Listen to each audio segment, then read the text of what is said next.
Glória a Deus. Mais uma aula de fundamentos da vida cristã. Amém? Amém. Vamos orar? Vamos ficar de pé? Feche teus olhos, curva a tua cabeça. Querido Deus, nós te bendizemos, ó Pai, por estarmos na tua casa, Senhor, com mais um dia, ó Pai, para estudarmos a tua palavra. Tu possas continuar nos ensinando, nos instruindo, e que a cada dia mais possamos ser moldados pela tua palavra. Que a tua palavra nos dirija, nos conduza e nos mostre, ó Pai, a boa, agradável e perfeita vontade do Senhor para as nossas vidas. Nos abençoe nesta noite, fale aos nossos corações, ministre o teu querer, em nome do Senhor Jesus. Amém. Amém e amém. Glória a Deus. Hoje nós vamos concluir o assunto sobre oração. Faltou apenas alguns detalhes sobre a questão da oração, e vamos passar a falar sobre jejum, né? Então vamos falar também sobre jejum. Gostaria que você já mantivesse a sua Bíblia aberta no Evangelho de Mateus, no capítulo 6, que é de onde nós estamos extraindo essas informações acerca da oração e acerca do jejum. Semana passada tratamos a questão dos aspectos da oração, como que a oração deve ser feita, e vamos concluir acerca dos empecilhos à oração. Quais são os impedimentos da oração? Existem orações que Deus não ouve, existem orações que de fato eu posso orar e Deus não as escuta, né? Então nós vamos entender isso, que existem sim, e nós vamos ver quais são os empecilhos à nossa oração. Dentre eles, quando no coração humano estão presentes mentiras, fraudes, ódio. Então, quando eu oro ao Senhor e a minha vida não está no altar, eu estou no pecado, estou no sentido de imergido no pecado, e estou com o coração cheio de ódio, de fraudes, de mentiras. É aquilo que o profeta Isaías nos ensinou no capítulo 59. Ele diz o seguinte: eis que a mão do Senhor não está encolhida para que possa abençoar, e nem os seus ouvidos tapados para que possa ouvir. Então o profeta Isaías, ele aponta e ele nos mostra qual que é a postura de Deus. Deus continua pronto para ouvir, e Deus continua pronto para abençoar. Esse que a mão do Senhor não está encolhida, ela está estendida para abençoar, e os seus ouvidos não estão tapados para ouvir, eles estão prontos para ouvir. Mas aí o que vai dizer no outro versículo? Mas os vossos pecados fazem separação entre vós e o vosso Deus. Então, quando eu me encontro no pecado, imergido no pecado, em pecados não confessados, isso atrapalha a minha oração. Então, primeiro eu tenho que consertar a minha vida com Deus, pedir perdão pelos meus pecados, ser purificado, e aí sim a minha vida voltará a estar diante de Deus, e de fato na presença de Deus, o meu altar estará consertado, e aí sim Deus vai ouvir as minhas orações. Então a oração tem a ver com o simbolismo da cruz, né? A cruz ela estende-se na questão horizontal e vertical. Então o cristão tem que viver sempre em comunhão em todas as vertentes, né? No sentido dos horizontes, em comunhão com os irmãos, e ao mesmo tempo em comunhão com Deus. Então, se não tiver em comunhão com os irmãos e em comunhão com Deus, esses são empecilhos para as nossas orações. Caminhando mais um pouquinho. Vamos lá, parou por quê aí? De novo. Passa aí, irmão, vê por que parou. Depois tira e coloca de novo o pendrive. Então, quando se tem uma ostensiva, agora funcionou. Quando se tem uma ostensiva atitude de desobediência à lei de Deus. Então eu oro, mas eu não faço a vontade de Deus.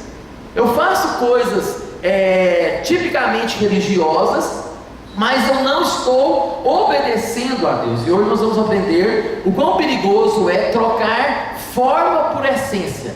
Às vezes a gente está sendo religioso, está fazendo coisas formais e formalizadas e não estamos na essência, e esse é um empecilho na oração. Então, quando a pessoa de fato faz coisas para Deus, mas está desobedecendo a lei de Deus. E quando a oração é desempenho de santidade aparente, né? Então, quando a pessoa de fato na oração ela quer se autopromover diante de Deus. Lembra quando Jesus falou acerca do publicano e do fariseu? Que como é que o fariseu chegou no templo? Ah, Senhor, muito obrigado, porque eu não sou igual a esses ímpios daí. Eu sou santo, faço parte da igreja Caminho Santo, canto música que tu és santo, né? E tal, eu não sou igual a essas pessoas que estão pulando carnaval aí, eu não sou igual a esses caloteiros, eu sou uma pessoa santa, me receba porque eu sou santo, eu sou dizimista e tal. Aí foi o publicano que na visão judaica era um desertor, um traidor da lei, e um pecador por ser um traidor da lei, por cobrar impostos dos irmãos de sangue, né? Ele chega diante do Senhor e fala: Senhor, tem misericórdia de mim, porque eu sou um pecador. Aí Jesus conta esses dois modelos de oração e automaticamente questiona os seus discípulos: qual das duas orações vocês acham que o Pai ouviu? Aquele que se autopromoveu diante do Senhor, ou aquele que reconheceu a sua fraqueza, reconheceu o seu pecado? Então não venha com autopromoção diante de Deus, né? Porque se a gente for analisar mesmo, nós percebemos o quão fracos nós somos, o quão falhos nós somos, e o quão nós necessitamos de Deus, da purificação de Deus. E a nossa oração deve ser aquela do salmista no Salmo de número 51. Cria em mim, ó Deus, um coração puro, e renova dentro de mim um espírito inabalável. Sonda-me, ó Deus, o salmista do Salmo de número 139, né? Sonda-me, ó Deus, e conhece os meus pensamentos. Vê se há em mim um caminho mau, e guia-me pelo caminho eterno, né? O salmista de número 139, ele fala sobre isso, né? Então, a oração, eu conheço alguns exemplos. Uma tia minha, ela trabalhava numa escola na cidade de Anápolis, ela era coordenadora, e ela tinha uma professora que sempre quando tinha um evento na escola, ela era a eleita para orar, porque a oração dela era muito bonita. Era uma professora que tinha uma oratória muito bonita, e a oração dela era tida como muito bonita. Então o povo sabia que ela orava bem, né? Então todo evento que tinha na igreja, na escola, e que precisava de alguém orar, ela era a professora eleita. E um dia ela chegou na sala da minha tia, que era coordenadora da escola, e falou assim: Shirley, eu vim cá para você orar por mim. Aí minha tia falou assim: nossa, mas você é uma mulher tão de fé, uma mulher cristã, você ora tão bem. Eu oro bonito, mas eu não creio na minha oração. Então, ou seja, é uma oração apenas bela, apenas aparente, mas não tem intimidade com Deus. Eu me lembro da história, por isso que eu coloquei esse exemplo aí, dos dois oradores dos Estados Unidos. Eu me lembro da história de uma grande igreja, nos Estados Unidos, que tinha mais de 5 mil membros, e ela resolveu fazer uma vigília, e seria uma oração de 6 da tarde, né, das 18 horas até as 6 horas da manhã, seriam 12 horas de oração.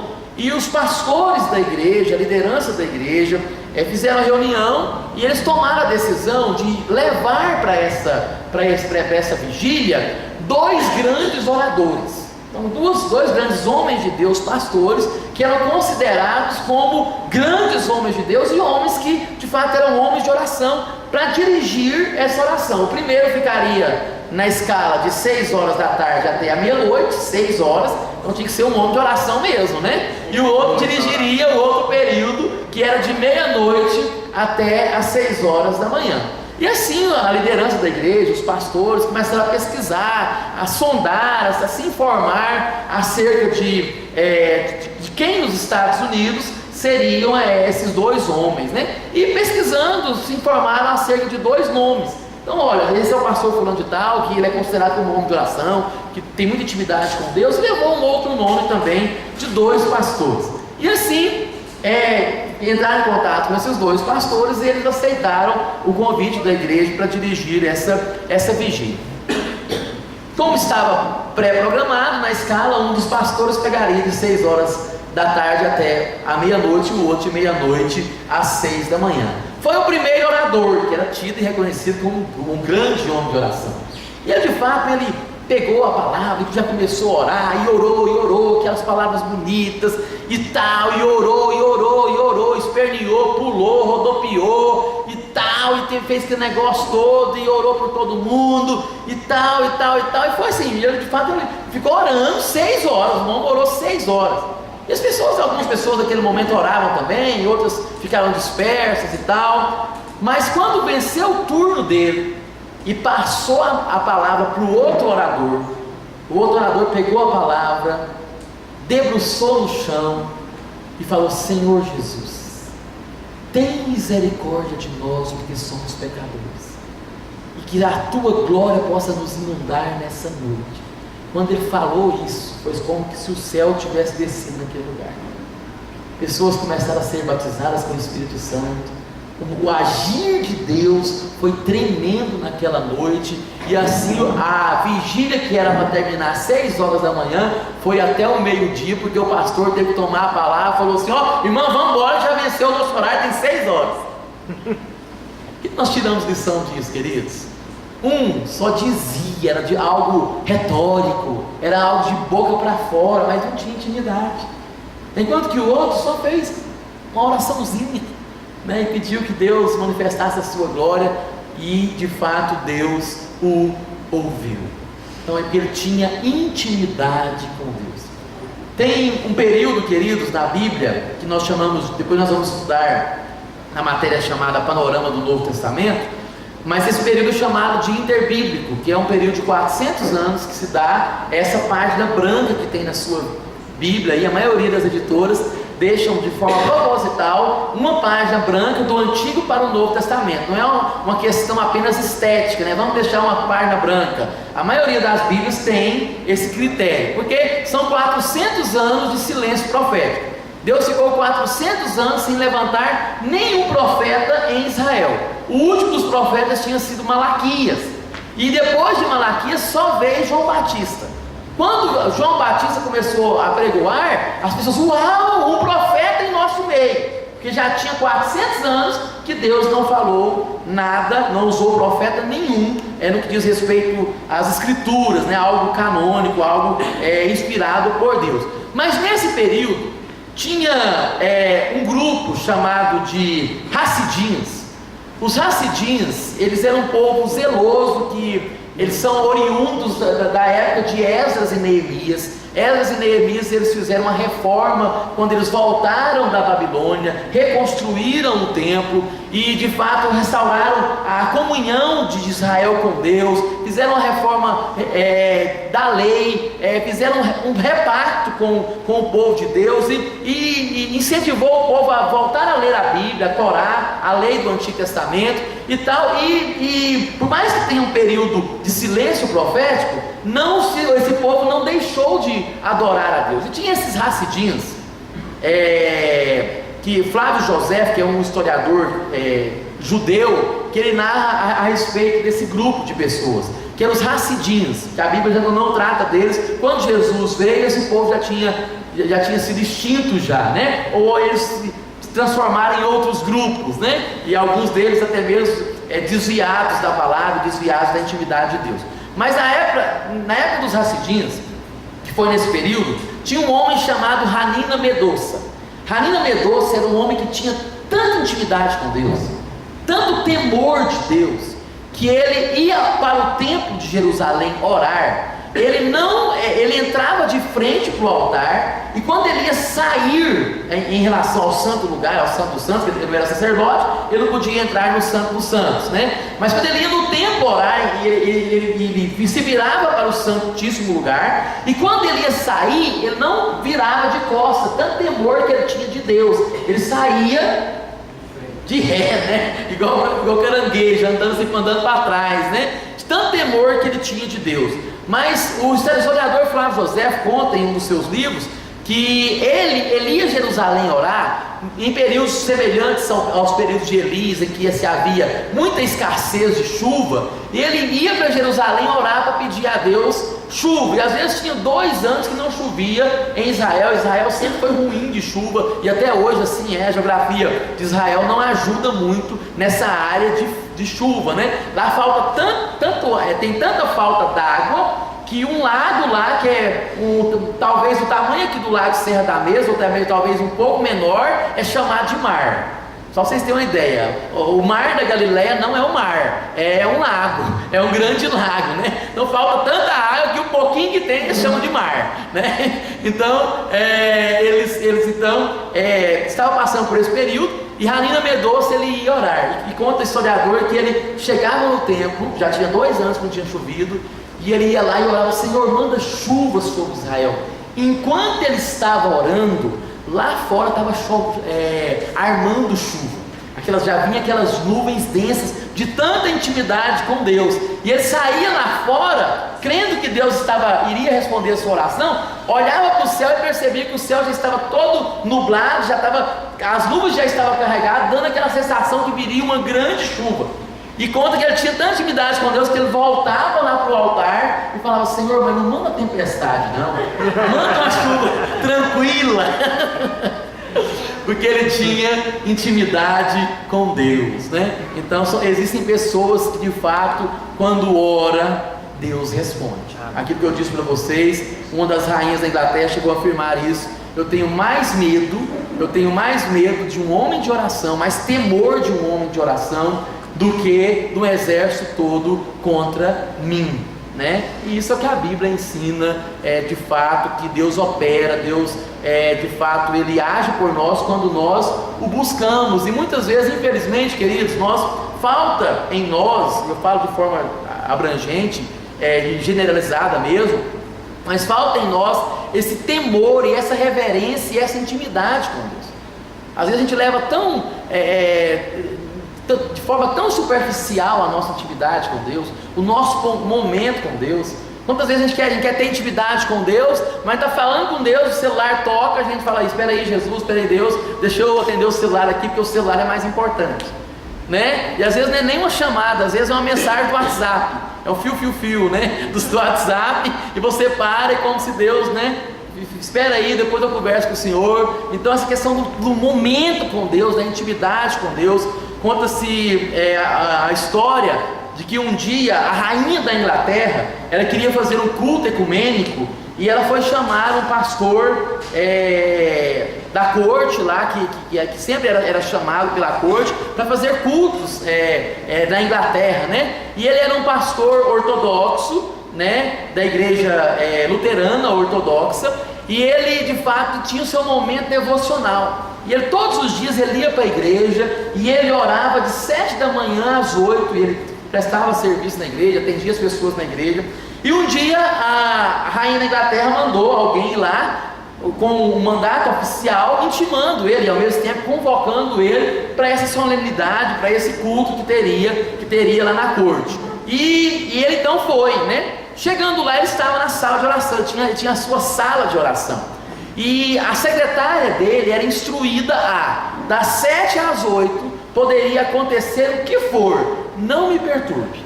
O pastor falava assim: eu estou falando com Deus, é o meu momento de oração. Então pode chegar a ovelha aqui, membro da igreja, nesse momento eu não atendo ninguém. Depois das 8, aí sim eu estou disponível para orar, para evangelizar, para aconselhar e tal. E aí o mandante da rainha chegou lá e procurou logo a secretária: eu quero falar com o pastor fulano de tal, com o reverendo fulano de tal. E ela falou: senhora, infelizmente vai poder te atender só depois das 8, agora são 7h30, e não atende ninguém até às 8 horas da manhã. Depois das 8 ele sim faz maior prazer em te atender. Aí ele falou assim: olha, eu vim em nome da rainha, pode ir lá chamá-lo, diga para ele que é a rainha da Inglaterra que está chamando por ele.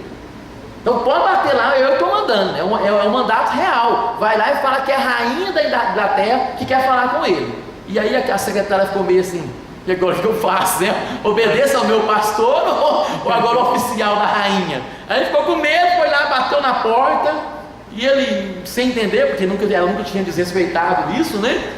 Aí ele pegou e atendeu e falou assim: ó, tem um oficial da rainha aí que está falando que quer falar com o senhor sobre um culto ecumênico, um negócio que vai ter aí, e me intimidou falando que a rainha da Inglaterra, que eu deveria perturbar o senhor sim, e que o senhor vem cá atendê-lo.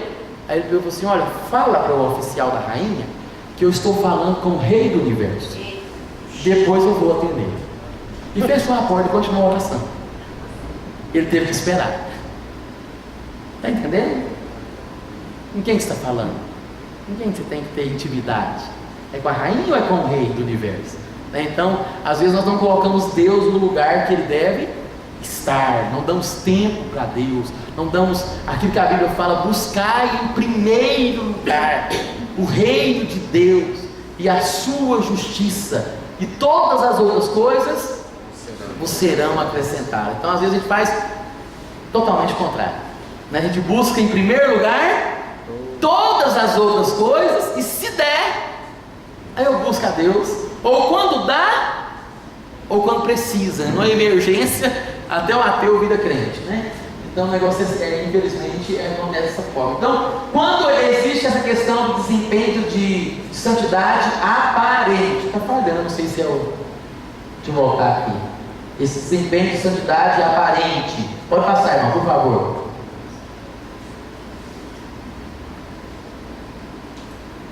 Agora passou, foi o que eu falei. Quando a relação familiar promove discórdia. Vamos lá nesse texto, eu gostaria de destacar esse texto. 1 de João, capítulo de número 3. Desculpa, de Pedro. 1 de Pedro, capítulo de número 3.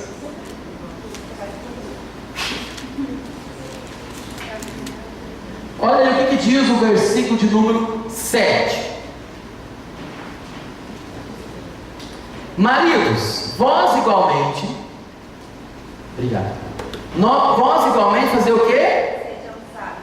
Viver a vida comum no lar com discernimento, e tendo consideração para com a vossa mulher como parte mais frágil, tratai-a com dignidade, porque sois juntamente herdeiros da mesma graça de vida.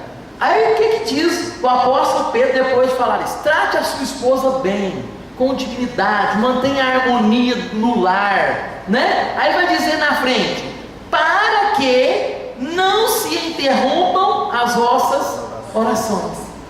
Em outras palavras, para que Deus não deixe de escutar, de ouvir as suas orações. Então isso se aplica ao relacionamento conjugal, isso se aplica aos nossos relacionamentos interpessoais, né? Aquilo que nós já aprendemos: quando eu for dar a oferta, lembrar que tem alguém que contra mim, eu deixo a oferta, vou lá, reconcilio, depois eu venho e dou a minha oferta. Então é quando de fato a relação familiar, interpessoal promove discórdia, isso é um empecilho à oração. E quando a vida está contaminada pela impureza, ainda em 1 de Pedro, capítulo 4, os versos 3 e 7, vai dizer assim: porque basta o tempo decorrido para ter executado a vontade dos gentios, tendo andado em dissoluções, concupiscências, borracheiras, orgias, bebedices e em detestáveis idolatrias. Depois o versículo de número 7 vai dizer o seguinte: ora, o fim de todas as coisas está próximo, sede portanto criteriosos e sóbrios, a bem das vossas, para o bem das vossas orações. Está entendendo? Para que as orações de vocês sejam efetivadas, andem na presença de Deus, não se deem em orgias, em coisas de fato que desagradam a Deus, em concupiscências, em bebedices, em idolatrias, para o bem da oração de vocês. O que Pedro está dizendo? Se a minha vida não está no altar, se estou vivendo no pecado, se de fato a minha vida está dominada pela impureza, isso sim é empecilho para as minhas orações. Funcionou, obrigado, irmão. Não deve ser técnico de mídia. A hora silenciosa com o Pai. Então presta atenção, tem algumas frases que eu vou concluir esse assunto. Diz o seguinte: a oração é a chave da manhã e o cadeado da noite. O Dr. Russell Shedd dizia: a oração é o oxigênio da vida cristã. O cristão não vive sem oração. Assim como precisamos do oxigênio para sobreviver, o cristão precisa da oração para se manter em pé. Tendo se levantado Jesus, né, lá em Marcos, tendo se levantado alta madrugada, saiu e foi para um lugar secreto e ali orava. Então você vai, daqui a pouco vou falar sobre isso, concluindo. Mas em quais momentos Jesus orava? É certo orar à noite, manhã, de madrugada? Como é que é? Aquela ideia de que madrugada a fila é menor, né? Como é que funciona? Peraí, você não conhece nada de Deus, né? Calma, enquanto é de madrugada aqui, tem um monte de japoneses orando lá também. Então o critério não é esse. Deus, ele percebe em todos os momentos. Jesus orava de madrugada, Jesus orava de manhã, Jesus orava à tarde, Jesus orava à noite. A ideia não é em todo o tempo, né? Jesus às vezes não tinha nem tempo para comer, mas para orar ele sempre arrumava um jeito. Vamos lá em Lucas capítulo 6, alguém encontrar? Olha aí, o verso 31, Lucas 6, 31, o texto vai dizer alguém? É isso mesmo? Como quereis que os homens vos façam, assim fazeis vós também a eles? Acho que eu errei foi o texto, depois eu vou corrigir esse texto aí, tem uma coisa errada. Não é esse, mas é um outro texto que fala que Jesus, ele dava prioridade para a sua comunhão com o Pai. Ele dava prioridade, independente das circunstâncias, ele de fato buscava ao Senhor. Presta atenção, não sejais aqui que a Bíblia nos instrui, apenas ouvintes, mas também praticantes da palavra de Deus. É isso que Tiago nos instrui. E a pergunta que eu faço é exatamente essa: como você pode colocar em prática tudo isso que você aprendeu hoje, aprendeu nessa aula, aprendeu na aula anterior? Como é que nós podemos colocar em prática a nossa vida devocional, a nossa oração? Eu digo o seguinte: a oração ela é um exercício. É um exercício, e como tal deve ser progressivo, constante e gradativo. Em que aspecto? É a grande mania nossa dos brasileiros, e não só o brasileiro, mas do ser humano. A pessoa gasta 30 anos para ganhar 60 quilos e quer num mês perder os 60. Isso é impossível, irmãos, não dá certo. Ele foi construído assim, quilinho por quilinho, 50 em 50 gramas, 10 em 10 gramas, foi acumulando ao longo dos anos. Aí quer emagrecer de uma vez. Aí ele fala assim: não, agora eu vou emagrecer, né? Agora eu vou fazer um regime. Aí se a pessoa comia 3 mil calorias por dia, já quer cortar para 500.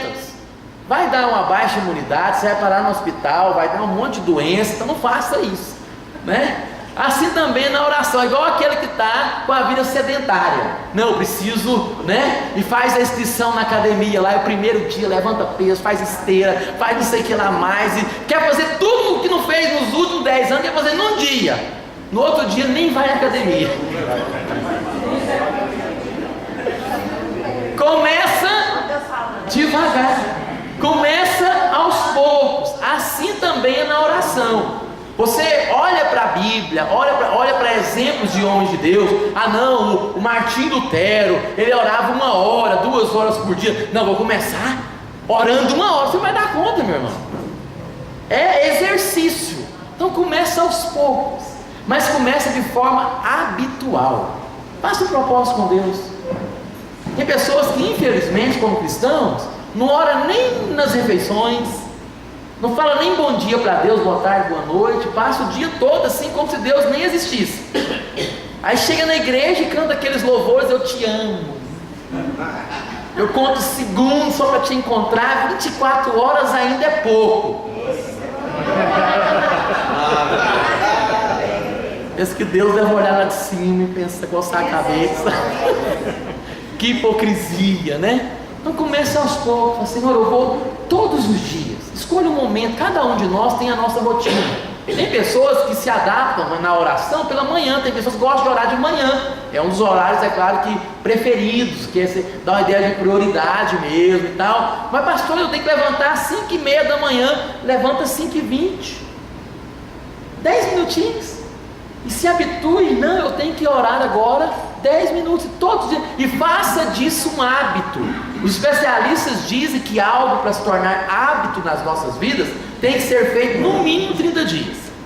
Você faz 30 dias consecutivos, aí sim você já pode dizer que se habituou. Aí persevera, o dia que você não fazer, você vai sentir falta. Mas faça mesmo, todos os dias, sábado, domingo e feriado. Tenha um propósito com Deus, de estabelecer, comece aos poucos. Aí como você não tem intimidade, quando você conhece uma pessoa hoje, você não tem muita coisa para conversar. Mas depois com o tempo, você vai tendo intimidade, aí os assuntos vão só aumentando. Aí daqui uns dias você vai ficar meia hora, 1 hora na presença de Deus, e diz, nossa, de fato meia hora é muito pouco, eu preciso de mais tempo com Deus, né? Então nós vamos alargando a nossa intimidade. Então eu comparo a oração com um exercício que deve ser progressivo, constante e gradativo. Então comece aos poucos, assim como o regime, o exercício físico, comece aos poucos e faça com que isso se torne um hábito na sua vida e um hábito progressivo. Para quem não está acostumado a orar, fazer um propósito de orar 1 hora, você vai, 5 minutos vai acabar a sua argumentação, e você vai ficar, e agora? Vou fazer o quê? Vou colocar a música no celular para ouvir, vou ler a palavra. Mas quem tem intimidade com o tempo, de fato, o tempo que tiver é pouco diante de Deus. Amém, irmãos? Amém. Alguma pergunta sobre oração? Dúvida sobre oração? Vou dar só um timezinho aqui na câmera para a gente recomeçar. Pode parar.